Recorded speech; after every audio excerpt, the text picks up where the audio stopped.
Okay, so now we're going to look at function notation. So in the past, what we've done to define functions is we've had variables like y and x, or d and t for distance and time. We're going to use the y and x for now. In the past, when we've had a function like y equals 2x minus 1, this is how we would write it. There's a more convenient method of writing this that gives us a little bit more information, and that is this one here. So instead of calling this y equals 2x minus 1, we're going to now say that it's f, and we say this f of x equals 2x minus 1. So this now replaces the y. And what this does is it tells us what the input is and what the output is. Some people might look at this and say that looks like f times x, and that's not what it is. It's the way we say it is this is f of x. Okay? So f of x is how we would say it.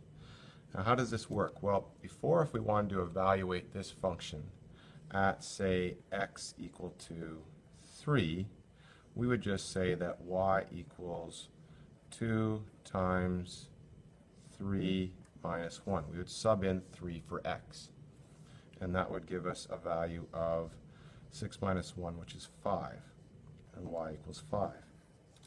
Okay? So in this form here, well, we can do this a little bit more efficiently. So the input for this function was x equal to 3. Well, the x is the input, okay, and f of x is called the output. Okay, so what we'd write here, instead of putting in x equal to 3, or writing out x equal to 3, we just say f of 3 equals 2 times 3 minus 1, so f of 3 equals 5. And this way we can see what the input and output is all in one shot. So let's try another one here. Let's try f of x equal to 2x squared minus 3x. Well, let's try some inputs here. So let's try f of 2. So f of 2, if you want to try it, just pause the video and then start again. So f of 2 is 2 times 2 squared minus 3 times 2. So wherever there was an x in this one, we now put a 2. And then you can evaluate. So 2 times 2 squared is 4. 4 times 2 is 8, minus 6, which equals 2. So f of 2 equals 2. We could try f of negative 3. So 2 times negative 3 squared, you remember you got to put the negative in the brackets here, minus 3 times negative 3. So wherever there was an x in this formula, we put it in here. So negative 3 squared is 9. 2 times 9 is 18.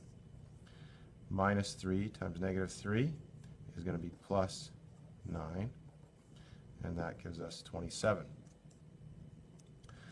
Now we could try something a little less known. We could try f of a. Well, f of a is just going to be 2 times a squared minus 3 times a. So wherever there was an x, we put in the a. And that just becomes 2a squared minus 3a.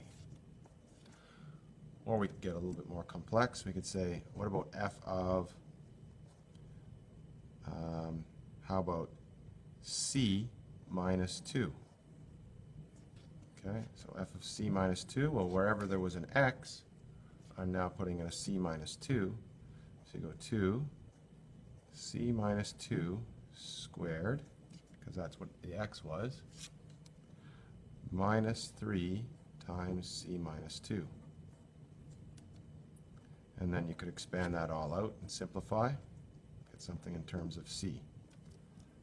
Okay, so 2 times c squared minus 4c plus 4 minus 3c plus 6, which equals 2c squared minus 8c plus 8 minus 3c plus 6, which equals 2c squared minus 8c minus 3c is minus 11c. 8 plus 6 is 14. Okay, so you can plug in something really abstract into this formula here. Okay, I'll do one more. What about, now we define a different f of x. So this one here, I define that as f of x. So a different f of x here could be negative x squared plus 2 over x plus 1. Well, let's try plugging in a number here. So how about f of negative 2? Well, I'm going to put the negative 2 in wherever there was an x. So I'm going to go negative 2 squared. So whatever's here, if you're squaring it, has to be in the brackets. Plus 2 over negative 2 plus 1. Okay, and that would simplify to, well, negative 2 squared is 4. Negative times 4 is negative 4 plus 2. Negative 2 plus 1 is negative 1. And then here, negative 4 plus 2 is negative 2 divided by negative 1, which equals just 2. Okay, so f of negative 2 equals 2 for this definition of f of x. Okay, and you could sub in something else here. You could do f of, how about 3k? Well, that would just equal negative 3k squared plus 2 all over 3k plus 1. And then you could distribute the exponent in here. So it's going to be negative 9k squared plus 2 over 3k plus 1. So this is function notation. You could have a different letter than f. F is used because, well, it's a function, so f is a function. You could have defined it as something else. So depending on what it is, if it's a distance time function, then you could do d of t. So those would be the variables. D would stand for the distance. D of t is with the input of t, so you could have t squared plus 3t or something. Okay? So, or you could have, if you've already used f of x to define one function, well, then you could use g of x to define another function in x, x cubed plus, say, the absolute value of x.